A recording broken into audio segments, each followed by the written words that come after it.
Welcome back to the channel and welcome back to another UFC fight prediction video. In this video, I'll be predicting the four-quarter fights for UFC on ABC3, Ortega versus Rodriguez. So without further ado, let's get to our first fight on the card. So in our first fight, we have in the women's strawweight division, Jessica Penne versus Emily Ducote. And I see this one right here. Ducote is sub 30, Penne is pushing 40. 39 years old versus like a 28-year-old Ducati. So like 11-year age disadvantage for Penne. Penne does have like a 3-inch height advantage, I think like a 2-inch reach advantage. So she does got some advantages on her side and obviously some high-level experience in the UFC. She kind of left spend some time off after taking a big dip in her career and stuff. Had to get refocused. Now she's on a 2-fight winning streak. But ultimately, as far as my pick, that's irrelevant. I feel like Penne is good and solid and all, but age gets the best of all of us, especially in women's MMA. 39 is not a good age, and I feel like Ducati's coming on right now. I feel like she's a much sharper striker, much bigger threat right now, and she has a solid wrestling background, and she's not a fighter that's going to go out there and run herself into clinches. I feel like Panay is a crafty veteran, but I feel like with a lot of these fights she had recently, her opponents kind of gave her the leverage to get these positions. Like even Lupita Godinez was going for takedowns or trying to, muscle a lot of these positions, and Panay was just being that smart veteran, taking advantage of Godinez forcing positions or trying to muscle things around. Like she would just use her experience. But Ducati was a strawweight champ, not strawweight. She was a champion and a victor. But that's kind of getting off the point. But anyway, I just feel like Ducati's style, like she's real sharp with a shot. She doesn't really crowd her punches. She doesn't really try to force anything. She sets her shots up well, got good power, good range, good footwork. That's to see her not really playing into Penne's game. I feel like Penne's going to be able to try to set some stuff up at times. But I feel like Ducati's going to stay calm, stay composed, disengage, and continue to pick apart Penne from distance. And I see her putting her away in the second round. At that age, Ducati got some serious power, some serious skill, very sharp with the shots, heavy-handed as well.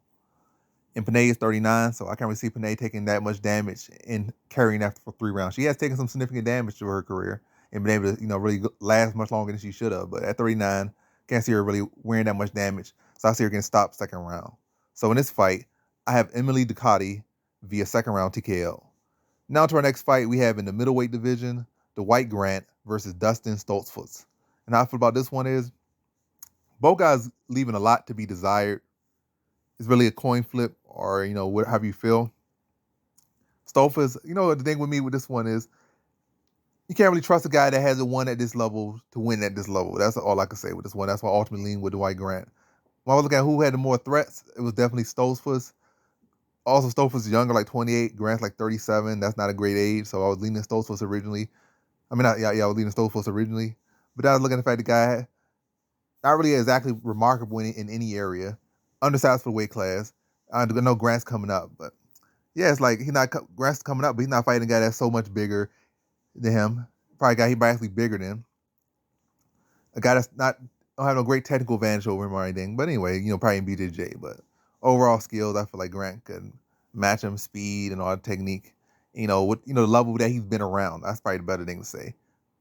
Stoltzfus definitely has some skills, like, the jiu-jitsu skills. But anyway, I just feel like Stoltzfus don't have that necessarily true edge.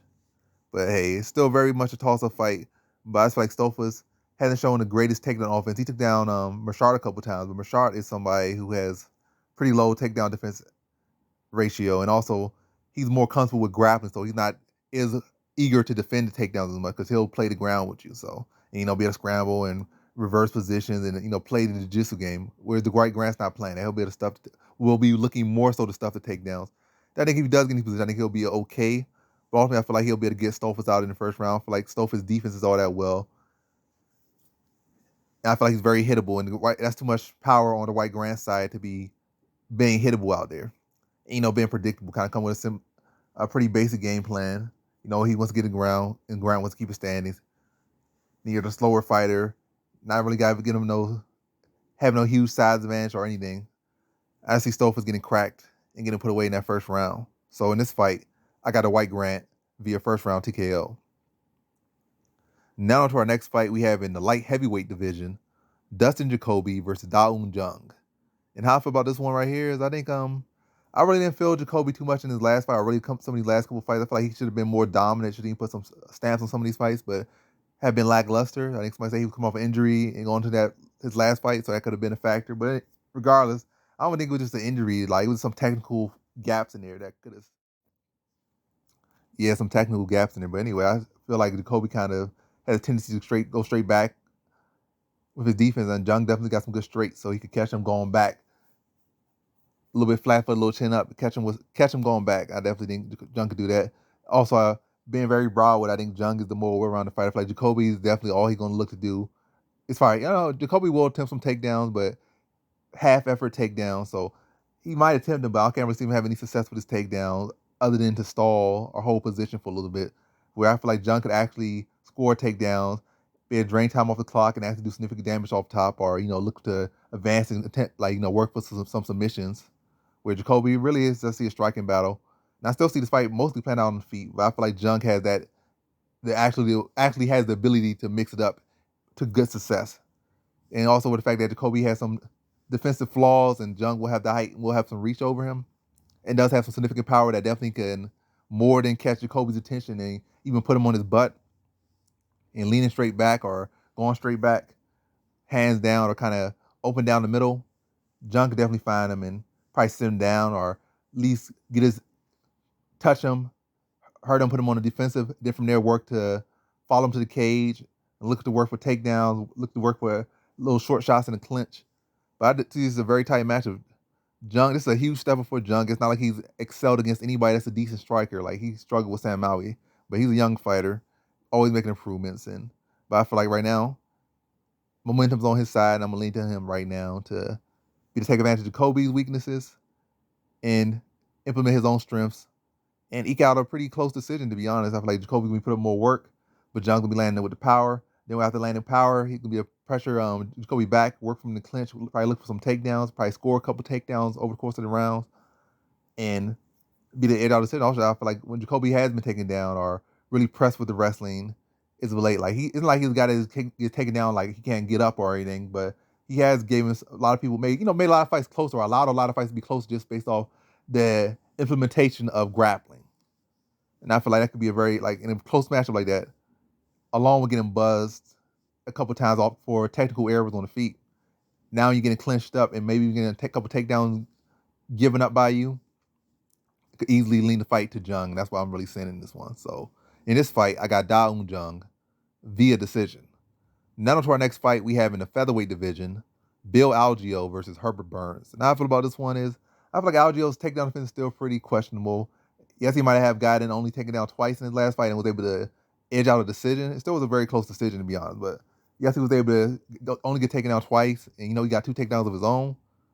But still, that does not one performance does not shadow the whole history of what his UFC career has been. I'm not saying he has had a whole bunch of losses. By some people's standards, by boxing standards, the man lost 1,000,000 fights. By MMA standards, he's all right. It's that now he needs to put some more wins together. But anyway, I like Herbert Burns in this one. I feel like Algeo's takedown is still pretty questionable. I see him giving 8 takedowns, 5 takedowns, 3 takedowns here. And I feel like Burns is skilled enough to be able to land some damage on the feet. Probably be able to blast his legs with some kicks, blast his body with some kicks, get him off balance, score some takedowns on Algeo.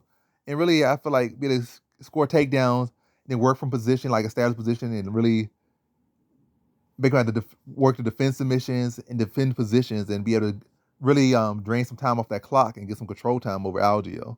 Like I said, I feel like Algeo did pretty well, but also his last opponent, in all honesty, not my greatest opinion, but my opinion is the last dude he fought. I'm forgetting the dude's name right now, but he's a spaz. Those people don't set their takedowns up well. They don't set their strikes up the best. They just swing, they force. And that dude he fought last was the guy that just sprints out there. He sprints with his striking, he sprints with his takedown. So when some guy just forcing everything, you can see it coming, you can better defend.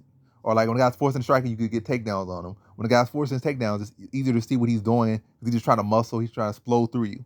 And it's not like Algeo's a guy that has no technique. Algeo has very good technique, but he does have a tendency, or he doesn't have the best takedown defense. But anyway, I feel like Herbert Burns will go about tactfully, tactically, blast the leg, blast the body, probably get him off balance and try to look for some takedowns. Just really look to grind him out. I know he'll probably be looking for the finish, but Algeo's a game dude. He's not a guy that's a white belt. He a black belt himself in BJJ, so it'll be a competitive fight. But I feel like Herbert Burns' takedowns and control time will edge the fight for him. So in this fight, I have Herbert Burns via decision. Down to our next fight we have in the bantamweight division, Ricky Simón versus Jack Shore. And how I feel about this one between Simón versus Shore is, I think both guys are very game. I think both guys match up pretty evenly. But ultimately, I'm gonna feel like this fight's gonna go the way similar, but not exactly the same way is Rob Font versus Ricky Simone. I feel like Ricky Simone kind of has become more of a wrestler at this point. I'm not saying he's still a very much a well-rounded mixed martial artist. Very much got some heavy hands. But I feel like he leaves a little bit of gaps on the feet, especially when he's on offense. Like kind of swings open, kind of drops his hand a little bit, leaves some open to counters.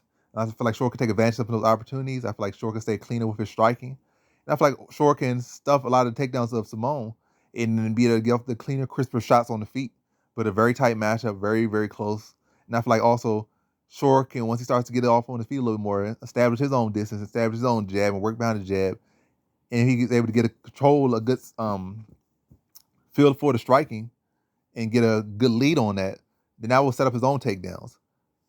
Especially he's able to tag Simone with some counters, and then freeze him up, make him have to cover, go high guard, and he's able to duck under, score some takedowns. But I think this is a very, very tight matchup, coin flip of a matchup. But I think Shore is able to ride the storm better, able to land the shots cleaner, and then get his own takedowns in there as well. But I feel like Simone probably gonna lead by about like 3-2 takedowns or 4-2 takedowns. But Shore's gonna probably lead by like 10 to 15 strikes and probably land the more significant shots, be more consistent on the feet. So a very competitive fight, but I feel like Shore just ekes it out by a very slim margin. So in this fight, I got Jack Shore via decision. Now to our next fight, we have in the middleweight division, Punali Soriano versus Dalcha Lungiambula. And how I feel about this one is Lungiambula is not, I feel like the man look like he's 90 years old sometimes, but he's actually only 34. Soriano's like 30, 31, so young about 3 years. He got about 2 or 3 inch height advantage, but he's giving up about 4 inches of reach. So it's one of those odd fights.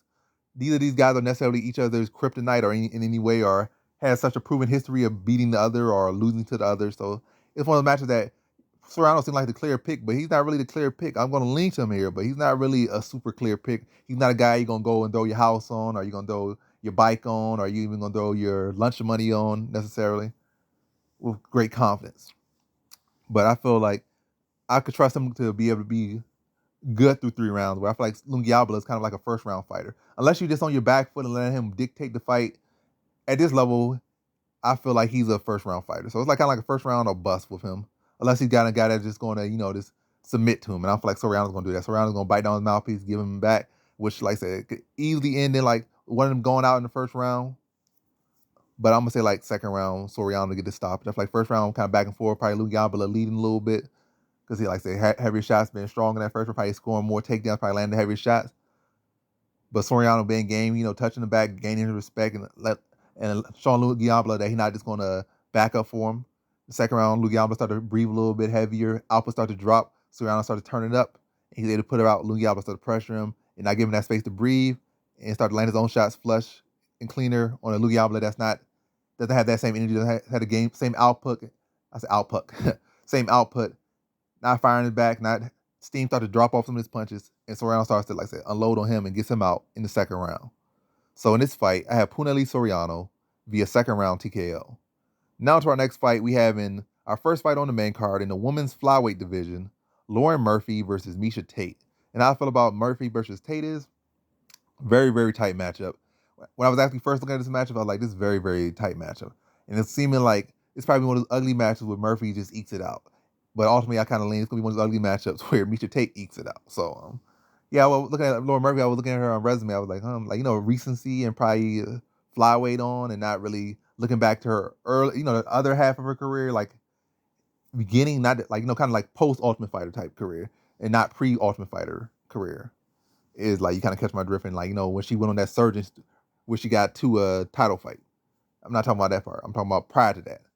And that's why I really see her fighting, wrestlers that actually are decent size. Like, Sarah Mann was able to beat her by a split decision, but was able to get 4 takedowns on her, controller pretty thoroughly.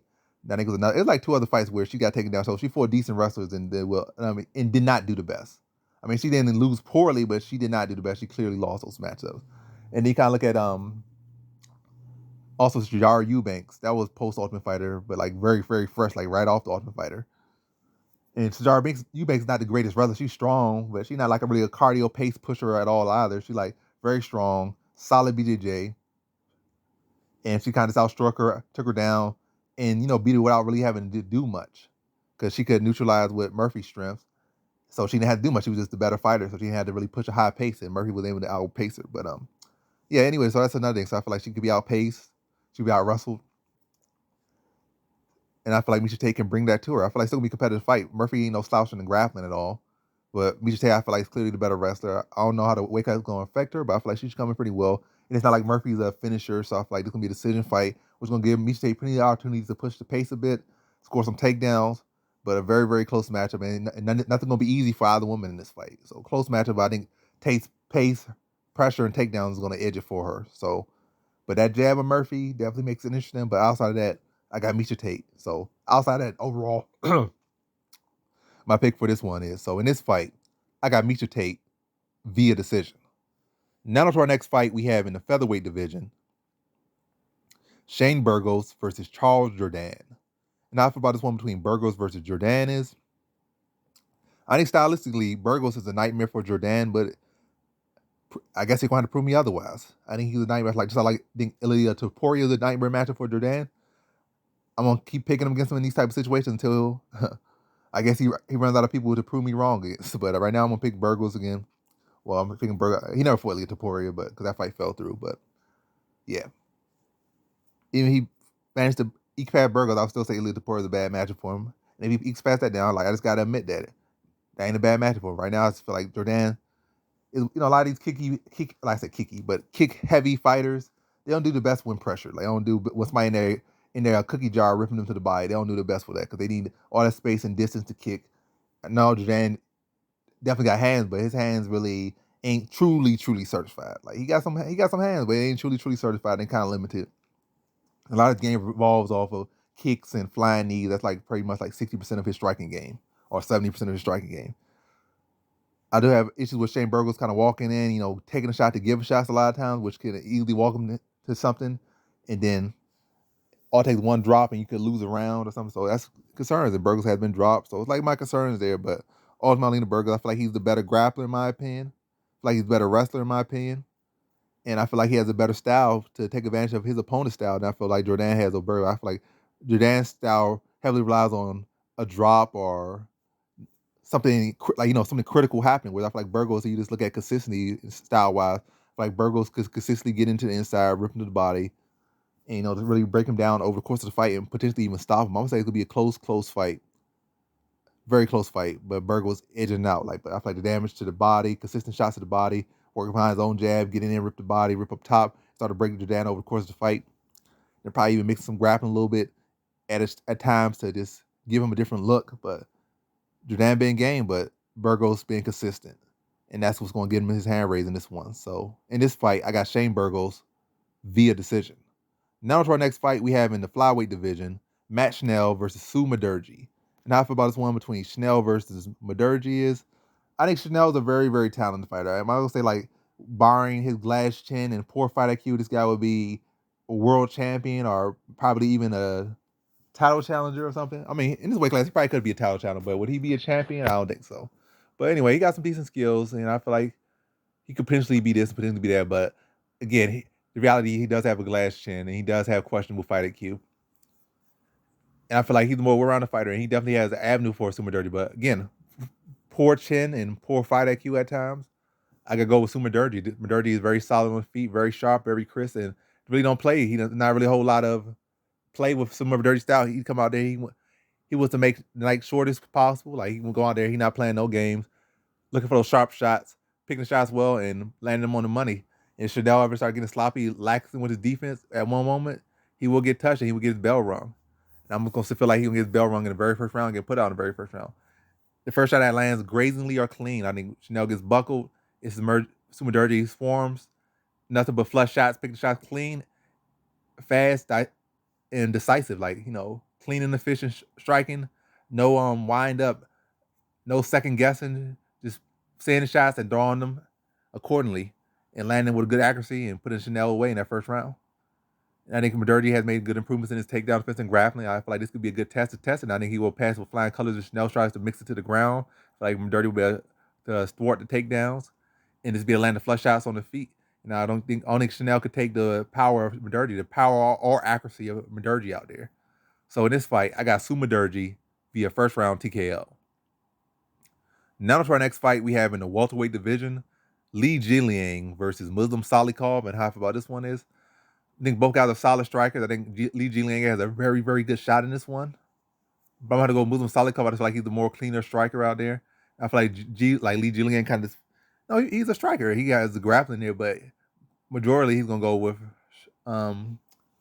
striking. If he would have like really put a good emphasis to grappling, that could be a sneaky angle for him to pull off a victory. But Salikhov also, like maybe a couple years ago, that would have been a real good sneaky trick to beat Muslim Salikhov. But Salikhov has, done great work on his wrestling defense. I know it was an issue early on in his UFC career, but he has worked on that, made improvements. So it's still probably a potential path, but I feel like guys like Kamaru Usman and Colby Covington and Bilal Muhammad could still take advantage. But I don't feel like just anybody could take advantage of it to that great degree, or probably Sean Brady and some other people. But I don't feel like Jingliang is among those people that could take advantage of that grappling flaw. He made improvements. It's probably still a flaw in his game. Definitely those high-level grapplers can take advantage of it. Probably make Chiesa to a step, but Chiesa going to choke and end up getting caught with something out to the body or up top and get finished off. But yeah, anywho, Jingliang versus Muslim Salikhov. I feel like Jingliang, his style kind of has bad tendencies. Like he needs to get hit, he needs to get woke up to get into the fight.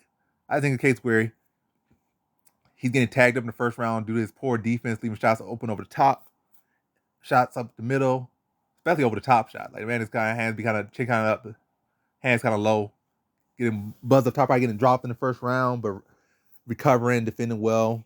Probably getting a pretty dominant round, might even a 10-8 first round. Then the second round, still trying to get his brains back in it. Like, his brains from being unscrambled, trying to get his wherewithal back. But given that second round, the third round, he probably turns up a little bit. Probably even come close to maybe even getting a stoppage on Muslim Salikhov, pulling a whole full comeback performance. But I don't really see that. I feel like that's a possibility, but I'm more say he's going to win that third round, but give up the first two rounds pretty big. Well, get the first round out pretty big, get the first round out pretty clearly, the second round out pretty clearly. Third round, I think he takes that round.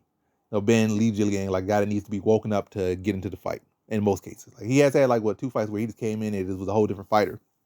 But in most cases, his tendency is a guy that needs to be woken up. I feel like that tendency is going to cause him to be behind and cause him to lose a decision. So in this fight, I have Muslim Salikhov via decision. Now to our co-main event, we have in the women's strawweight division, Michelle Watterson Gomez versus Amanda Lemos. So she got that Gomez on there. That's going to make her lose even more. Like, did she not learn from, what's her face? British chick, name I'm forgetting right now. She got her name changed, but it's to the same exact last name, basically, except it's kind of lost some words. But anyway, I don't know. I don't feel like even trying to dig through my mind right now or pause the videos or pause the audio to look it up right now. But y'all know who I'm talking about. But Michelle Watterson Gomez versus Amanda Lemos. Lockpick Amanda Lemos. I feel like Michelle Watterson, she's one of the fighters that's very well-rounded and solid and all that stuff, but lacking efficiency, effectiveness. Like she got all these little stepping kicks, but ain't really nothing damaging about it. Like, definitely don't feel good to get hit by her, but ain't really no fighting or fight-threatening type of damage off her striking, unless you just well beneath her. But I feel like Amanda Lemos is the sharper striker, the more dangerous, more effective, more damaging, threatening fighter out there on the feet. And on the ground, no matter where this fight takes place, in my opinion. That's why she's bigger, stronger, younger. Michelle Watterson's only getting older. So is Amanda Lemos, but Amanda Lemos still coming into her own, whereas Michelle Watterson, like, that door is coming pretty close, like it's sneaking up on her. And I felt like Amanda Lemos is going to help her get closer to that door or push her through that door. So I feel like Watterson's going to be doing her little flashy kicks, and Amanda Lemos just going to be getting closer and closer, finding her range, and just be looking to tag her and break her down. I feel like those shots going to be wearing on Watterson. She's going to be trying to bite down on mouthpiece, stay tough, but that power is going to be too much for her. And I see her getting put away in that second round. So in this fight, I got Amanda Lemos via second round TKO. Now to our main event, we have in the featherweight division, Brian Ortega versus Yair Rodriguez. And how I see this one right here is very, very, very close fight right here. You got the creative striker versus the creative grappler. Ortega, the guy that will take a whole train truck and keep coming and just looking to break you down, wear you down, and then TKO you or tap you out. But guys, game. Both these guys are game. For like stylistically, you could look at try to find who has the edge on who. But ultimately, I'm going to lean to Rodriguez. I don't feel like he has necessarily such a great edge on Ortega, but I do feel like he's clearly the better striker between the two. I feel like the speed will be an issue, especially early. I have my concerns about late, Because I feel like Ortega, typically gets stronger as the fight goes on, typically, unless he's getting mollywopped. But typically gets better as the fight goes on, takes some damage, and then his opponent starts to just break down through his pressure. Like he takes the train choke, but he keeps coming. Opponents give him all they got, and eventually he just breaks it down and just finds that submission or finds that shot, put him away.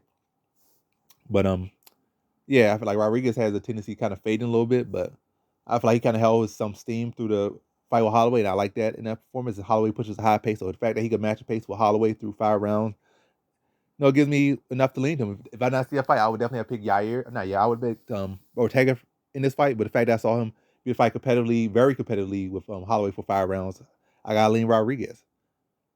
Takedown defense kind of questionable, but I feel like Rodriguez's issue is not grappling necessarily. I feel like his issue is wrestlers. Ortega could train with what's her name? He could have sex with what's her name, do whatever he would do, blow her back out, whatever the case would be. But it's not like she's the greatest wrestler ever, like Tracy Cortez or the people he's training with. So I don't feel like he'll come out there and necessarily be Frankie Edgar or be one of those guys. I feel like Rodriguez has improved since then, but I feel like it still could be an opening. But either way, I don't feel like Ortega's wrestling is where it needs to be, or ground and pound control from like ground and pound takedown game is where it needs to be. I also feel like his submission game is a bit limited as well. So I feel like Rodriguez trains for a couple positions, like really around that front headlock.